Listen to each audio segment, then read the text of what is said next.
Hello, and welcome to another episode of the God Empowered podcast. It is a new week. Hopefully, our minds are feeling renewed and ready. But hey, even if you're not, if you're tired, you're exhausted, you're like, can this week just be over already? It's okay. It's okay.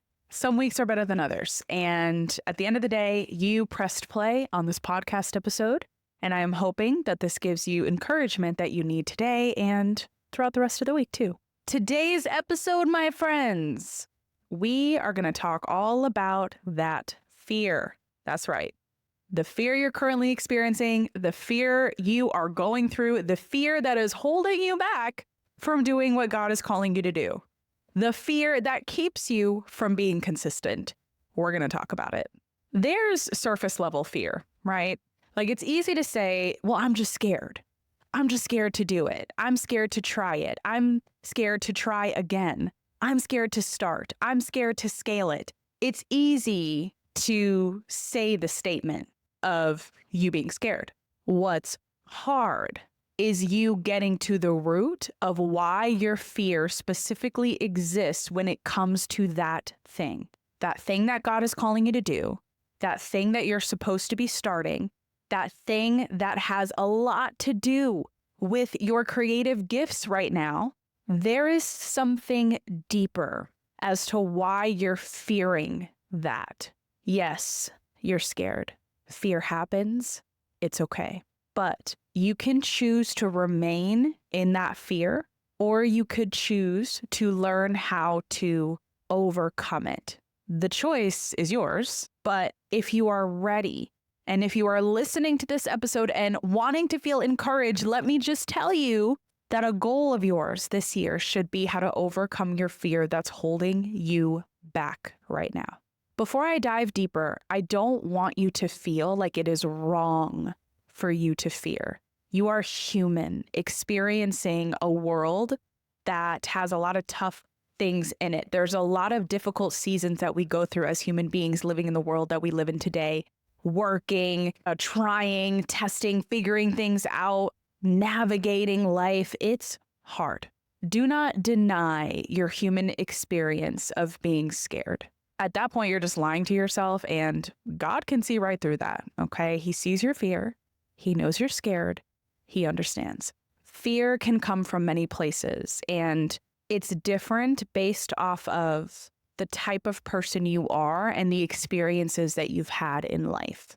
So yes, does everyone deal with fear? Absolutely. But you, my friend, have a unique take on fear that is different from someone else's fear based off of deeply rooted things that were planted in you since childhood, from experiences, from your overall life's story so far. You need to uncover that so that you can deal with it, face the fear, overcome it, and move forward in doing what God is calling you to do. Now, when it comes to overcoming fear, I could make the obvious statement of, you just need to grow your faith. Faith can help you overcome fear. Faith over fear. 100%, okay? Yes, yes, and yes to all of that. But we need to go deeper, okay? Because how can we allow our faith to overcome our fear, to supersede our fear, if we are not fully self-aware of where our fear is deriving from in the first place? We need to get to the root, my friend. Get to the root, understand it, become self-aware so that you can face that fear, grow in faith, and move forward. All right, I'm talking a lot, so let's take a step back and let's dive in. The first place that your fear could be deeply rooted in is your childhood trauma. Something that I have learned as an adult is how essential it is to be mindful of how you act and react around your children. Not even just your children, but around kids, youth in general. Because they will see that. They will see how an adult acts and reacts to things. And they will take that on and think that that is the norm. They think that that is how they should act or react in certain situations too. The way you parent is so essential. And I can only talk very lightly about this because I am not yet a parent. But I've been learning about it because through therapy and reading and my faith walk really just discovering that a lot of the way that you are is from what you've seen in your parents or the people that raised you or just how you were raised in general. And it's not necessarily a horrible childhood situation that you have to be in order to have this childhood trauma that causes fear into your adulthood. It honestly could be the fact that you had a great childhood, but there were things that you saw, things that you witnessed that made you scared to do certain things as an adult, but you don't realize it yet because you haven't dug up that pain from that childhood experience yet. Think about the actions and the reactions that you saw from parents, communities, school, teachers growing up. What did you see? Matter of fact, I would love for you to meditate on this for a minute. I would love for you to close your eyes and put yourself in the shoes of yourself when you were a kid. And I want you to think about a situation, a specific moment where what you witnessed as a kid, the way that that adult said something, the way they acted, the way they reacted, whether it was to you or you watched them react to something in their life or to the people around them or at their job, whatever it might be, something that you witnessed that you are realizing stuck with you this entire time. Think about that and meditate on it.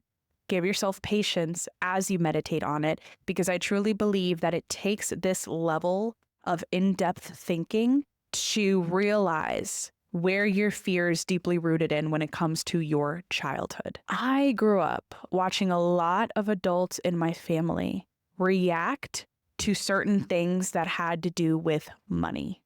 And those reactions were either extremely negative and emotional and frustrating, or the reactions were toxic positivity. For example, I had family members when I was a kid where I remember witnessing them cry over money problems.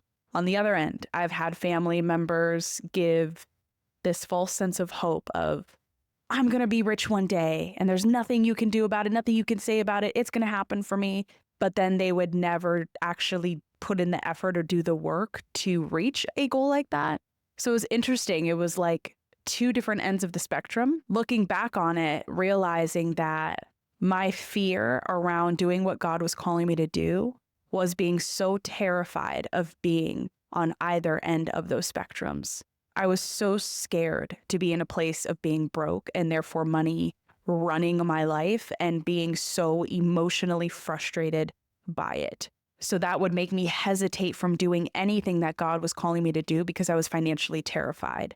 On the other end, I was scared to have high hopes of becoming financially successful, but not putting in enough consistent effort to get there because I saw that as a kid and I thought that that was normal.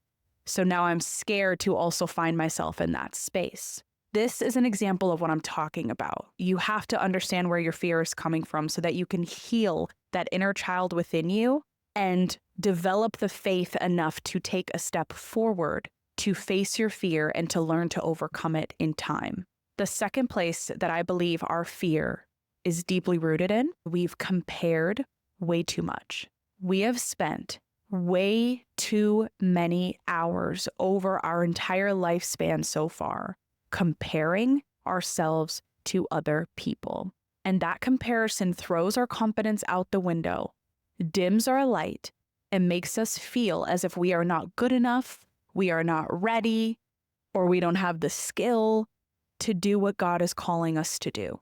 It is okay to feel inspired by someone else's success. That's okay. What's not okay is taking the inspiration that you're feeling from that other person's success and using that as a way to degrade your very own timing, your very own calling, your very own obedience to God.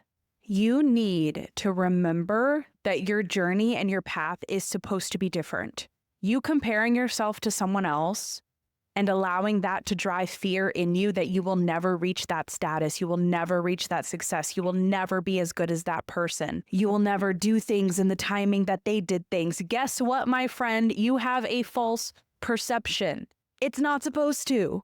Your success, your status, your timing, it's not supposed to look like that other person's. And your brain, or the enemy, okay, is making you believe that that false perception is true.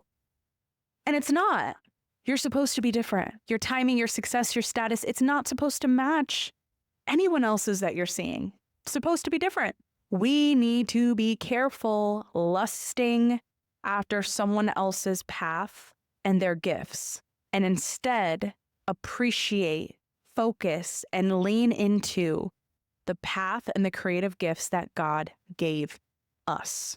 Comparing is robbing you of your confidence. It is robbing you from finally taking a step forward. It is robbing you from shining your God-given light that you know you are being called to shine in some way, in some format, in some conversation, through some product, through some service, through some launch, through some book. You know that, but you're allowing your light to be dimmed anyway. Stop comparing. You don't have to put expectations on yourself to live up to the kind of success or status or whatever that other person achieved. It's causing you to fear. It's causing you to hold yourself back. It's causing you to remain stagnant. The third place where I feel that fear is deeply rooted in is timing. I think that a lot of times we get scared about timing. We fear if it's the right time, and if it ends up not being the right time, what will happen if we'll go down the wrong path. We also fear timing in the sense of feeling like it's too late. It's too late to start. I'm too old.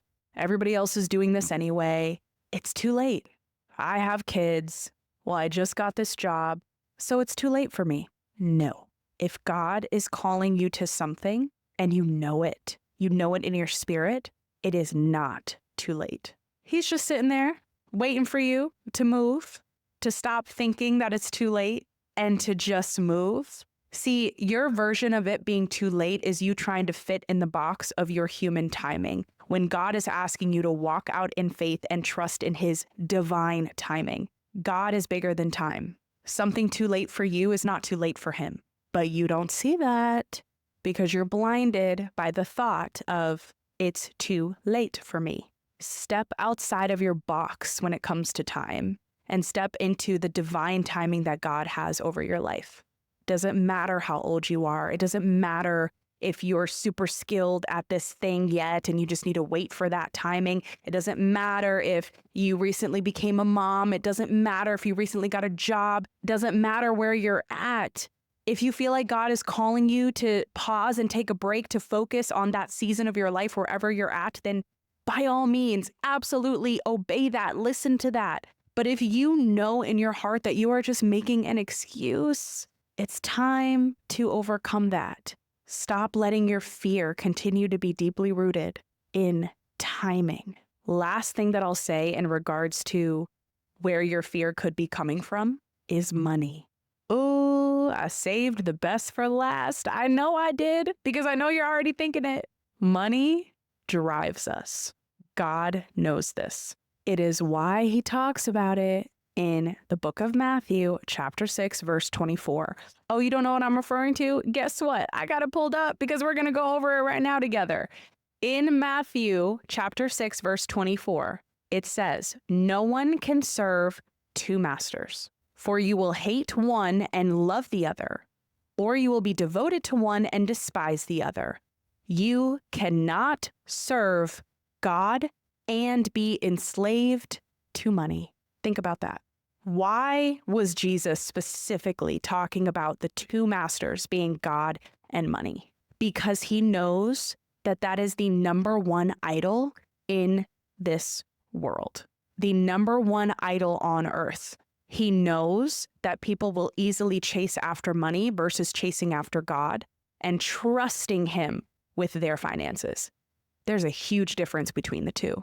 You could want to be financially successful. God can make that happen for you between your effort and the faith that you put in and the outcome that God will produce from that. But it's your heart's posture.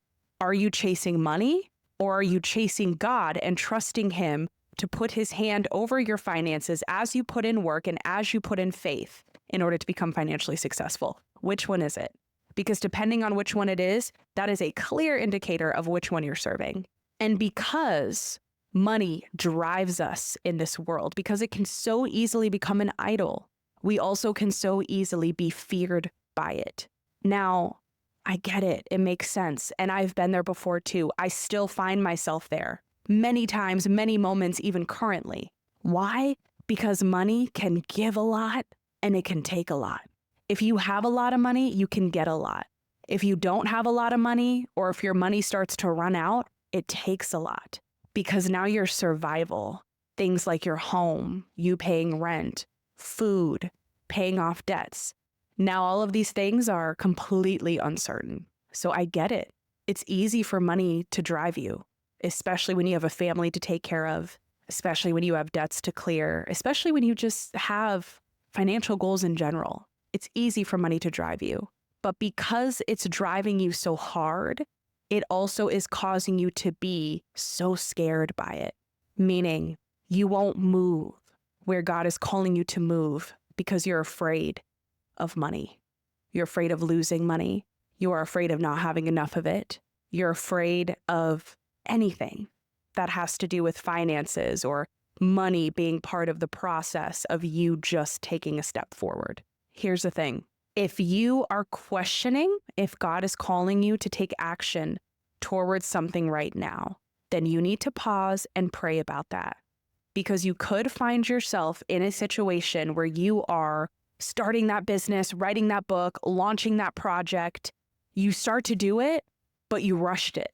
You're rushing ahead of God's timing. And because you did, now your finances are in jeopardy because you went outside of God's timing. So if you're questioning it and if you don't know, pray about it. Keep seeking clarity, keep seeking wisdom from people around you in regards to it.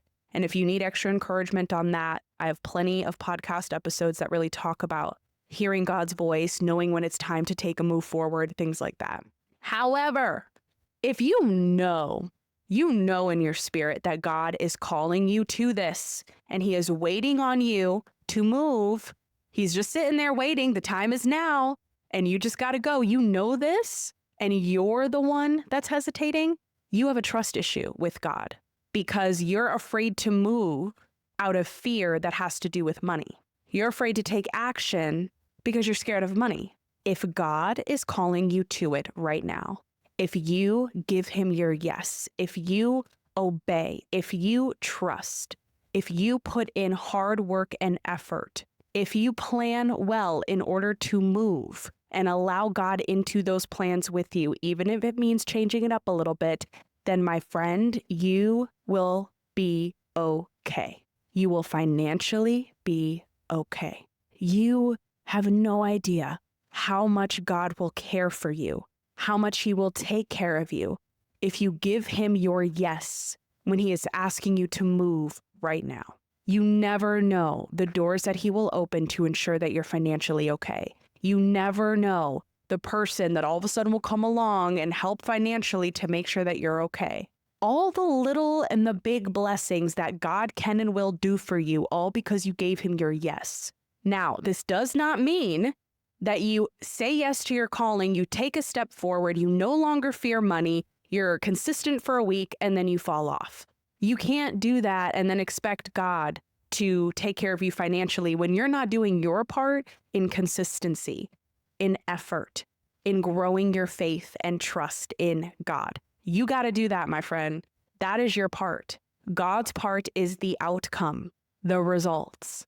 You have to let go of your fear around money. And this is something that I think is the hardest one. I have had to learn that over my times of taking leaps of faith, where I left jobs to start my business. I pivoted careers, where I stopped one project to start a whole different one because I knew God was calling me to that one instead. So many leaps of faith where money was on the line and my rent, my debts, all of that was in jeopardy. But I was always okay. I was always okay. Now I'm over here trying not to cry because that's how powerful God is. I was always okay because I just gave him my yes, and I learned to trust every step of the way. I learned to put in effort every step of the way. I was financially always okay. Doors opened that I wasn't even expecting. Things came through that I wasn't even expecting. He is that good of a God. If you would just stop allowing money to drive fear in you and instead allow the God that lives in you to drive faith in you. It's a journey. This isn't an overnight thing. But in order to get there, you have to take action. You have to work on your fear of money day by day. Let God be your master. Let God be your treasure, not money. And when you do, I truly believe that He will financially take care of you more than you could have ever imagined. So this episode can definitely give you a lot to think about. When I was preparing to make this episode, it gave me a lot to think about too and reflect on. And that's what I want you to do. I want you to take time to reflect on what this episode talked about. Journal, pray, and meditate on it. This is the painful part about growth. We got to do the hard work to grow, to overcome, so that we can finally move those feet. Do what God is calling you to do. I hope this episode blessed you today. I hope that it gave you something powerful to think about. Share it with a friend if you feel that they can also be encouraged by this. Spread the love, because there is a way out when it comes to dealing with the fear that you face. Thanks so much for watching, my friend. I would love if you could do me a favor and leave us a review of this podcast on Apple Music, Spotify, Google, wherever you listen to this episode. Please leave us a review. It would mean so much to me. Also, if you watch this on YouTube and you're watching this on YouTube right now, head to the link down below and leave a review on Apple Music or Spotify, anything like that. I would love, love, love to hear from you. Thanks for watching, my friend. I'm rooting for you, and I will see you next week for another episode of the God Empowered Podcast.